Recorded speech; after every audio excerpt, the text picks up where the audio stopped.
Hello everybody, I'm Christopher Claunch, the Vice President of Sales and Marketing with IT-ROI, and I'd like you to welcome you to the next webinar in the series, PPM Simple webinar series at IT-ROI. You know, on today's webinar, we're going to welcome our founder and president, Federico Pena. He's going to be digging into integrations with CA PPM and more specifically integrations as a service. He's going to dig into some of the misconceptions about the complexities and costs surrounded with these integrations and really how we can hopefully help to save you boatloads of money on implementing some integrations that you may be struggling with these days. As usual with our webinar series, we're going to encourage you to ask questions. And during the presentation while Federico is speaking, if you want to go to the console that comes with GoToWebinar and scroll to the bottom, there's a questions box, and type your question in, and Federico will see that, and as he comes to a spot with the presentation where he can pause, he'll address those questions immediately, and for those things that we don't get to during the presentation, we'll make sure that we get to all the questions before it closes. As with all of our webinars that we do for you, what we're simply trying to do is to help you make your PPM environment more manageable, more efficient, more productive. We're trying to make you help make PPM simpler. With that, Federico, I think that since the technical nature of this webinar, I'm going to go ahead and turn it over to you right away and let you get started and dig into some of the technical stuff. How's that sound? That sounds perfect. Thanks, Christopher. First of all, I want to thank everybody for attending this webinar.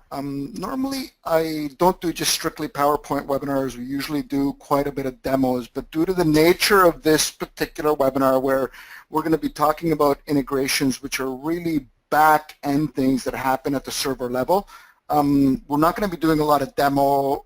We might get a little bit into displaying of some reports for integrations, but mostly it's going to be a PowerPoint. And what we're going to try and do is let organizations understand why consulting companies usually have a hard time building integrations and why integrations are so expensive to build while they shouldn't be. Okay.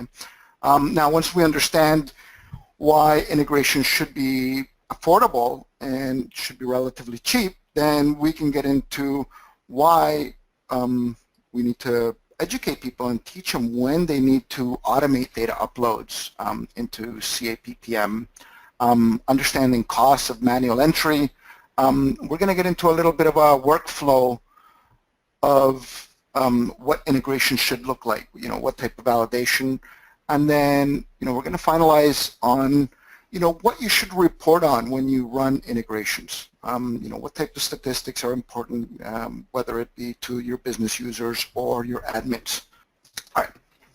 So I'm going to start off with the big misconception of what your average consulting company charges for building integrations. And it's not that you can blame the consulting companies for charging you this money. It's the main reason being is the current technology for integrating in or out of CA PPM is the BG engine through gel scripts. I wouldn't say that gel is the most robust language or the easiest to use or the easiest to report on. So this causes integrations to become very expensive. And in this particular case, we're going to say that your average billing rate for a consulting firm is $150 an hour. Now, you have some that are cheaper and some that are much more expensive. I wouldn't say in this particular case that cheaper is better or more expensive is better. In this case, it really just depends on the consultant that's doing your integrations. Now, I have gathered these statistics through my own experience as, when I started with Clarity or NICU, or let's say ABT, my main focus was to do integrations into Clarity, in or out of Clarity. And like everybody else, if you don't know any better, you end up using the BG engine in gel. And there's definitely a lot of things that become very difficult to do And what most consulting companies are doing is, because they have to write these integrations from scratch every time, it becomes a very tedious, lengthy, and expensive process. So what we're going to show you is what you're currently spending to build an integration and what you should be spending to build an integration. So I'm going to start off with gathering business requirements. It doesn't matter what technology you use. You're always going to have the exact same amount of time required to go and get to the business and find out what it is that they want to get and where it is that they want to feed it to. Okay. Anytime we're dealing with the business where it's not a technical component, there isn't very much changes that we can do to change that business culture. Okay.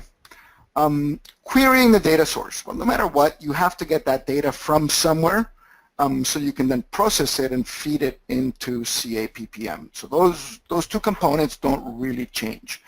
When we start getting into complexities or let's say technical complexities, and the reason, like I was mentioning before, is because everything has to be built from scratch, because there's really no repeatable procedure that comes with your process engine to actually process data with inside of Clarity.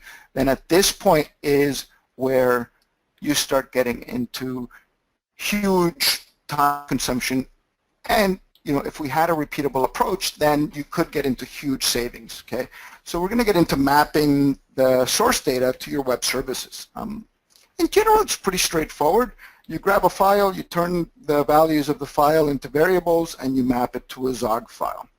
Okay, the only problem is when you're doing this through the BG engine, you have to open up your gel script, you have to test it, you have to run it. When it doesn't run, then you have to deactivate the process.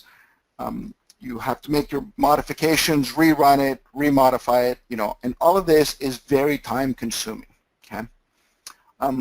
But when it really gets into time consumption is when you have to do nested tags or batching. We've always found that a good number of records to send via web service call is somewhere between 50 and 100. Well, that means, let's say you're sending project data in. Well, you want to send 50 projects or 80 projects at a time, because if you send one at a time, the consumption of time of sending that record, getting a response back is very slow. So you want to, but then again, if you try and push that to a number that's too large, then it becomes counterproductive, because reporting on error handling becomes very difficult.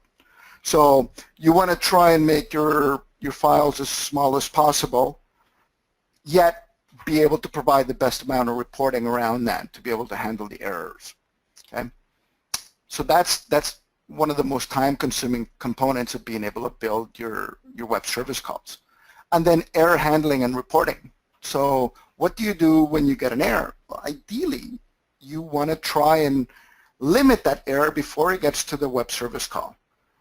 Meaning if you want to try and validate that data before you send it to Zog, because sometimes Zog is going to give you some weird message that's going to be hard to decipher. And when I say Zog, I'm basically saying any API. I mean, I know some of you are moving into the REST API, although it isn't quite complete yet. So I think a lot of integrations are still going to maintain the SOAP methodology until CA completes that REST API. Then we get into notifications. So what do we do with notifications, right? Well, you first have to get all of that data that caused your errors and in your error handling and parse it and be able to produce it to the end user in a legible format. And when I say a legible format, in general, the issue that you have with utilizing GEL and the BG engine is that legible format just becomes some type of text file or some type of screenshot that shows in the error table of your process run. But it becomes very difficult to parse through, especially if you have a million records and you have to parse through all of the errors since they're done one line at a time. There is no way to batch that data into a clean document that you can send in an easy manner without tremendous amount of lines of code. Okay? And then custom business logic. You want to do some type of transformation. Well, that type of transformation with inside of GEL is also very difficult to do. Obviously, once you run it, you have to test it, you have to validate it, and because you don't have the correct reporting or the error handling, because it's difficult to do, then testing becomes very complicated, okay? And then obviously you have to do continuous support around the particular integration. So, your average integration, let's say, we figure it takes somewhere around 300 hours at your average of $150 an hour, you're looking at $45,000. Now what we're going to show you is techniques on how you can take that and turn $45,000 investment into an integration, and it should be costing you $4,500. So that's really what we're going to be basing this particular webinar on. How you can minimize costs, how you, the reasons why you should stay away from utilizing the BG engine, as well as the possibilities that you have, by being able to keep this as an outside application from outside of CA PPM. Okay. So the big misunderstanding with CA PPM integrations. These here I've got some logos of probably the most common integrations that we've done for clients. Although I wouldn't say that we're limited to this. I don't think we've ever come across a system that we haven't been able to integrate in or out of Clarity. Because at the end of the day, integrations are simple. It's just you have a data source, you map it to a web service call, and you send it.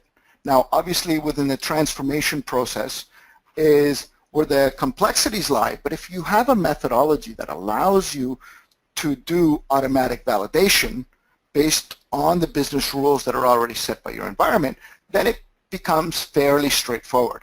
And that's really where we are trying to focus on, which is maintain the transformation, automatically read the business rules from the application so it can do the validation in flight, okay? So data in, you have integrations from SAP or PeopleSoft, or, financial integrations from JD Edwards or Intuitive or QuickBooks or that kind of thing, Workday, that feed into Clarity, okay? And then there's data out, getting data out of Clarity. And, I'm going to say that on the previous slide where we discussed, doing an integration out of Clarity or extracting data, we were talking about bringing data into Clarity. But to extract data out of Clarity is much simpler. There is, I think, most organizations, especially if you're on demand, where you don't have database access, most people are forced to utilize, the CA data extractor component that you purchase. And really, all you need to do is take advantage of what's called the query API. So if you have an ability to write an NSQL within inside of Clarity, then now that becomes an available data source for you to be able to extract data from Clarity. Okay? So extracting data out of Clarity should be no more than 4-hour job to be able to extract that data and put it somewhere. Okay? We might get into covering a little bit of that, but like I said, there is no need to write complicated gel scripts or buy complicated data extractors. You should just be able to write a query and utilize the query API and extract that data. Right. Let's talk about the ETL process. Okay. As I mentioned before, let's say the industry standard is to utilize gel scripts. Well, we found that because of the limitations of gel, the best solution is to be able to maintain that outside and utilize outside tools to be able to feed that data. Now those, that particular tool could reside in the cloud if you're on demand, or if you're on premise, it would live inside of your network. I mean, there's lots of different options. But what's the basic workflow for an integration? In general, first thing you do is you extract the data from the data source, right? Whether it's somebody that manually does it and puts it in an FTP, emails it to somebody, or you have a direct query that extracts it, a web service call, etc. Right? Once you have that data, you have to put that data somewhere. Okay, and keeping it in memory, which is the standard process of utilizing the BG engine, isn't really a recommended approach. So what we recommend is you take that data and you put it in a database table. Okay?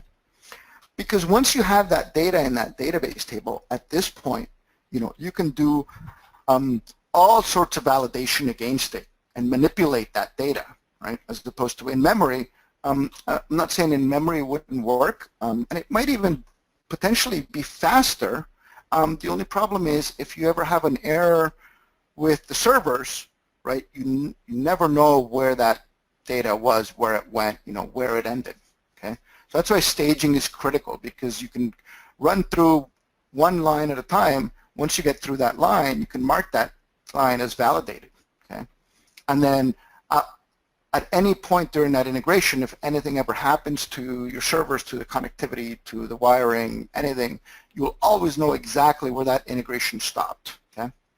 So once you have that data staged, the next step is to grab some referential data to be able to validate that data, okay? Now there's two components of grabbing validation data, okay? So the first component is, if you have lookups or anything like that, well, you want to bring those somewhere that you can check. And let's say you're doing a resource load and you want to check the resource manager. Well, you need to make sure that those particular managers exist within inside of your target system. Otherwise, when you try and load it, it's going to fail. Okay, so that's one piece, is bringing the actual what we call instance data. But I think the most important part, and this is where we have really focused on, is to bring the metadata related to that integration out of your target system. And what exactly does that mean? So every attribute has particular metadata. And let's say, I don't know, let's talk about project code, for example. Well, project code has a limitation that first, it has to be a string. Second, it has to be unique. Third, there's a string length component, right? So it has to be shorter than X. There are special characters that aren't allowed within inside of that. So all of this data is really stored inside of your target system. All of that metadata can be queried.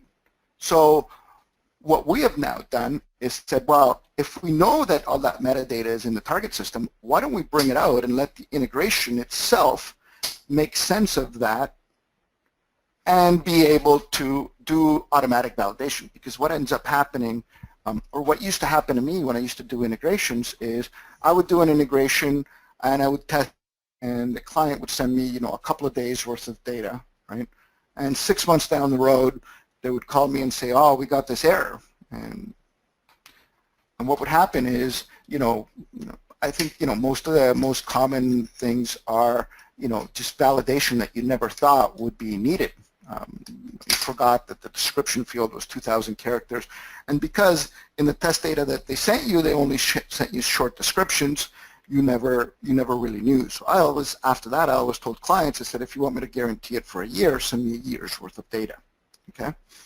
And that's because it becomes very difficult as an end user to think of everything, right? And that's why building these integrations, from scratch is very difficult.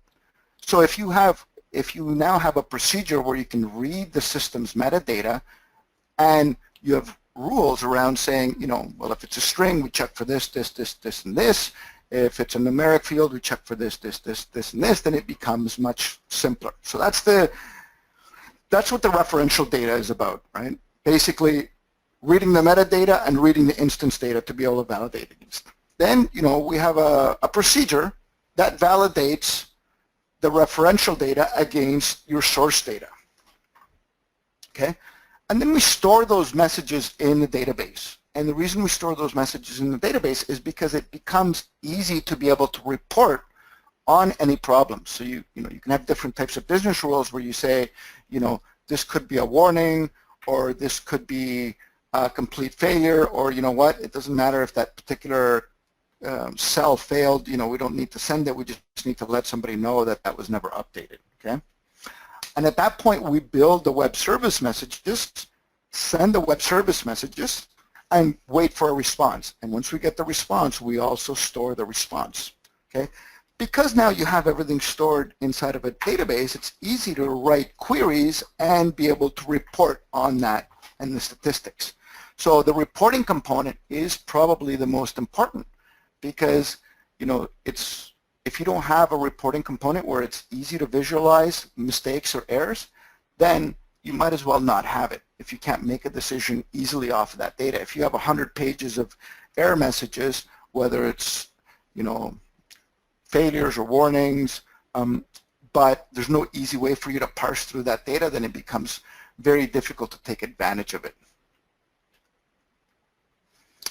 All right, so now that we understand, you know, what the workflow is and what the cost should be on building an integration or automating a load into CA PPM, then we need to let people say, well, when do you need to automate? We have found that the best number is if you're manually uploading more than 50 records a month, you should have that automated into an integration. And when I say manually uploading, there's really two ways. Either, you know, you send the data to some data analysts to manually put in, or if it's a little bit too much and, you know, you need to, let's say, get a bunch of project data in and you have 6 project managers, well, you split it between the 6 project managers so they load it themselves, or you send this data to your Clarity admin so he can zog it in, okay? Obviously, you know, the zogging in component is the fastest, right? But it isn't necessarily gonna resolve all your issues because you still have to validate, because of the error handling that's built into Zog, it's very difficult for you to know if 100% of them went in. So you still need to validate, okay? So think of it this way. If you need to push in more than 50 records a month, you should be considering an integration because, like I mentioned before, the integration isn't something that should cost you 50 grand. It should be something that would cost you 5 grand or less. So why 50 records? Okay, let's understand the cost of actually doing manual entry. Okay, first thing is you got to gather the data. But you know, whether you have an automatic integration or you're doing it manually, you have to gather the data. Whether it's a query that's automatic and puts it somewhere, or you know, you have somebody manually running it and emailing it to somebody and sending it and splitting it out. That's one step. Then defining who's going to load the data. Okay. Like I said, if it's 10 records, you might say to a data entry person, you know, go ahead and put those in. If it's 100 records, you might split it between your project managers. If it's 1,000 records, you might go to your admin and say, you know what, I need you to upload that data. Then the time of uploading the data, you know, no matter what, if you're the admin, you still have to map to those Zog files. If you have to do it manually, well, you have to go in screen by screen, save. But that's not really where the expense lies. The expense really lies on validating the data. Okay? So validating the data is where the most expensive piece is. Because everyone, as we know, everyone makes errors. The data entry person can fat finger something very easily. So then you start wondering about the accuracy of that data. Okay, the same as if the admin zogs it in. A lot of times Zog just sends back, yep, everything was good, and really it wasn't, right? So at some point or another, somebody has to go through and make sure that that data is absolutely valid for everything that you are trying to accomplish. Okay. So then it becomes, everything becomes, you know, a 2-hour plus process to be able to upload that data. So gathering the data, sending it, defining who's going to get it, uploading the data, validating the data. You know, for 50 records, you could be looking at 10, 15 hours to do that, to make sure that your data is accurate. Okay. And that's fine if you have to do that once, but if you have to do that every month, then it becomes more cost effective to automate that particular process. And like I said, and that's mainly because we can simplify the integration process to not be a $50,000 endeavor.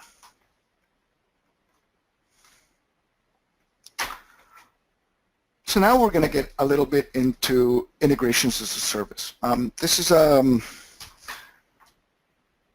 a solution that we provide for end users, and I'm going to just click on the link to our web page. Okay, so we have over 35 out-of-the-box integrations, but I mean, in our out-of-the-box integrations, we have a custom integration. So if you have any custom objects or anything, because we already have the functions that perform our workflow, for us, it becomes very straightforward to build these integrations and very affordable because we already have. Sorry. Hey, Federico. I just wanted to interject. One of the questions that we get quite a bit when people are on this page, are what is an integration as a service? If we're interested in them, how do we go about procuring them? And so just sort of as you dive into this, kind of an explanation is if you see an integration or a couple of integrations that are appealing to you, and it's something that you want to deploy, you can call us up or you can contact us via the website. There's also a way to, if you're interested on what the cost looks like, what you're purchasing is software as a service. It's very much like a traditional software package, except for it's all-inclusive. So for whatever price that we're offering the tool for, it includes maintenance, it includes your installation, it includes your support, it includes getting you up and running. And so those are just some of the common questions I get when people are clicking around on this particular page, so I thought I'd just put it out there. Okay. And within side of each individual integration, once you download the white paper, it basically contains all of the business rules that we have set up against all of those individual integrations. So it becomes very simple and straightforward for you to figure out if that's a fit or not. And obviously, like I said, we manipulate these integrations for custom attributes for everybody. And usually it's pretty straightforward and pretty quick. Our standard deployment time for an integration is between 3 and 5 days. So from the day you tell us that you want to go ahead and you give us all of the business requirements, from that day to the day that you're up and running in your development system is 3 to 5 days.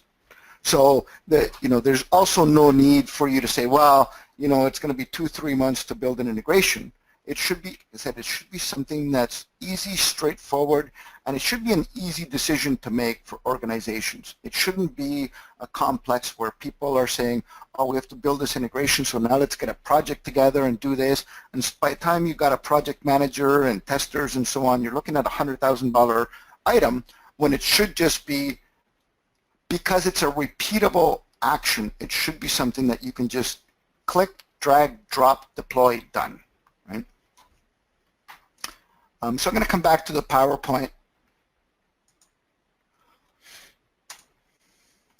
And I'm going to cover a last topic here, which I think is important on integrations, is really what's important to report. And how, not only what's important to report, how should it be sent to the end user, okay? Like I said, if your reporting is going to check the error log within inside of a process, right, you could be there forever trying to parse out all of that data, right? So what's important? First thing that's important is connectivity. Can you connect to your source file? Can you connect to your staging table so you can load your data, right? Can you connect to a data source? So let's say you're getting your data from an FTP. Is that FTP working? Is the username and password working or not? And then can you connect to your data target? And you connect to your data target for two components. One for the referential data that we talked about, right? Whether it's the lookups or whether it's the metadata around those attributes. And then can you push that data into your target system? Can you connect to push that data in? Okay. Then next important item that you want to see is, overall status of your load. You have records that failed, that passed, warnings, that kind of thing, right? Other very important component is the time that it takes to execute your integration and in what piece, so what part of the workflow is taking how much time. So the day of tomorrow you can come and say, well, you know what, this particular load is taking 3 minutes to get the data source, 30 seconds to validate, but it's taken 4 hours to load to Clarity. Okay? And it's important to understand these data loads because you want to run these integrations when you least affect your end users. So if you know that you have your end users utilizing your CA PPM toolset between 9 and 5, then you want to try and run, obviously, that off hours. But if your integration runs 12 hours, you're going to dive into some of that critical end user time, and you're going to affect the end user experience. And last but not least is your data validation. Okay, so you want to say, you know, what field is causing the problem, what the reason is, and the number of records. And at some point, you should be able to drill into that and find out exactly which one of these records is causing the problem. I'm going to just dive into, you know, I've covered this little piece of reporting here. But this is at the actual integration level. So now what I want to do is I'm going to cover what your integration messaging should look like at a global level. So you want to be able to see all of your integrations. So this is the other reporting component that could be important to end users. You know, I want to see all of the integrations that have run, the status of each individual run, and then I can drill into the ones that are causing problems. So I know that, you know, everything here that's yellow is a warning. Okay, so here it says yellow is warning, so I want to click on this and see what the problem could be. So now that you can drill into individual integrations, we can say the status, who the person was that ran it, how many rows, and you could actually check the rows that were sent, right? And you can come here and you can see, well, let's take a look at the warnings, and you can get validation on each one of these particular errors that were caused by the integration. So it gives you an easy way to report on that data. I do see a couple of questions that have come up now. Is the integration as a service hosted with IT-ROI? It is hosted, but it doesn't necessarily have to be. We have a component called the Integration Manager, and for those of you that utilize the Zog bridge, the Integration Manager is actually embedded into that Zog bridge. So some clients, especially clients that are on-premise or clients that don't necessarily want the data to go through our systems, can implement the Integration Manager directly within inside of their systems. First slide said that deploy was 0 hours. Can you explain? Once the integration has been built, it dynamically gets put into the Integration Manager server. Therefore, there is no additional deployment. As you're building it, it gets built into the deployment engine. I got another question here that says, how long in a typical situation from start to end to get an integration with Salesforce running? You know, I always, you know, it really depends on the complexity of the integration. When I say the complexity is, you know, if we're talking about your average standard integration is a feed from one system to another. Now, if you want a bidirectional, and a good example of this that we do a lot is Jira to Clarity, for example. Jira to Clarity requires multiple bidirectional integrations running, you know, because you have to get the data from, you know, let's say we're doing a timesheet integration. Well, to be able to do a timesheet integration, you have to make sure that your projects sync, that your tasks sync, that your assignments sync, and that your resources sync to make sure that you can enter time, right? And that, so now that requires 4 integrations from Clarity to Jira and 4 from Jira to Clarity to make sure that you're syncing them both, okay? Now the other thing that I didn't really cover a lot, you know, on this particular scenario, I talked a lot about, you know, scheduled integrations. I didn't really talk about on-demand integrations. And when I say on-demand is something that's trigger-based. So, you know, I update a particular field in this and it automatically kicks off and sends it to another system, right? So those are, you know, everything that I've talked about here is really scheduled. But so in a typical situation to do a feed from Salesforce to Clarity, under a week. I got another question. Once the Integration Manager is deployed to well, once the integration is deployed to the integration manager, is it available in all environments? Dev, test, prod. All right, so that's a great question. I'm actually going to cover that with inside of this demo. So here, for example, I have the environment that I'm pushing that particular integration to, right? So yes, you can make it available to one or multiple environments at the same time. In general, right, they do, you do a dev, and then once you're in dev, you can say, well, now I want to associate this with test, or I want to do it with production. So yeah, very common, very common. And also, you could have multiple different environments that you have configured to send to different environments as well. Do I have any other? I don't think I have any other questions. If I don't have any other questions, feel free to send me an email if you guys have any questions around integrating with Clarity, and you can always send me an email. Now, I got another question that says, can you talk more about integration as a service, how it works if it's hosted at your site? In general, for these types of integrations as a service where people have us hosted, it's for clients that are on demand. So, clients that are not interested in maintaining any servers or maintaining any data within inside of their environment.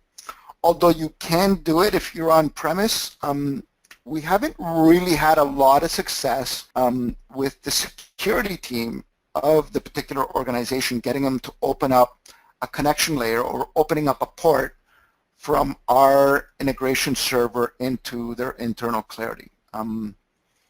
In general, what we do is we ask clients to, if they have that particular security roadblock, which I'm sure all of you have encountered issues with security, where we provide them the integration manager so they can install it in-house. How can this be deployed to CA PPM SaaS without me hosting? So at the moment, we provide this particular server structure for clients, especially clients that want to use the Zog and Query bridge that don't necessarily want the data to go through our systems. So this is available, so you would get this middleware implemented inside of your firewall, and it would connect directly to your Clarity SaaS. But that, like I said, that really depends on what your needs are. But insurance companies, healthcare companies, that kind of thing, they're pretty sticky about the type of data that gets out of their environments. So that's, in those particular cases, is when they bring the integration manager in-house. But I would say that 85% of our clients have us host the integration for them. Well, if I don't have any other questions, like I said, feel free to email us, send us an email, send it to Christopher. I do appreciate everyone's time. I know how valuable your time is, so if I can give you back 15 minutes of your life, I'm going to end up. I'd like that. I'd also like to add thanks everybody for your time, and again, my email address is cclaunch@itroisolutions.com, and if you're on the integrations as a service page and you have any questions at all, or you have a particular integration that you just want to ask some questions about, whether it's feasible, plausible, whether it can be done, how long it would take, if anybody else has done it, anything really, send me an email or give me a jingle. I'll be more than happy to answer those questions. And again, like Federico said, it doesn't have to be super complex, super time-consuming. It's our sweet spot. It's what we've done for 10 years as far as those types of integrations. So we're here for you. And so I appreciate you guys getting on, and I wanted to say thank you as well. All right. Actually, I had one last question here that says, do you have the integration bridge and integration manager users who have the products installed in AWS or cloud technology, so Amazon Web Services or something like that? We do have several clients that have done that. So as you're aware, our integration bridge currently is a desktop tool, but it is getting moved to within inside of the integration manager, which is going to be released at CA World. So I don't know if you're going to be there at CA World, Walter, or not. If you are, we'll be able to demo all the new functionality of how the IB now gets embedded with inside of the IM. So there's no longer going to be a desktop tool for the IB. Everything's going to be done through the IM. So designing and maintaining your integrations will be done directly through the IM. Hopefully that helps. And feel free to give me a call, Walter, or send me an email with anything that you need. And we'll gladly get you set up. And once again, thanks everybody for your time. I appreciate everything.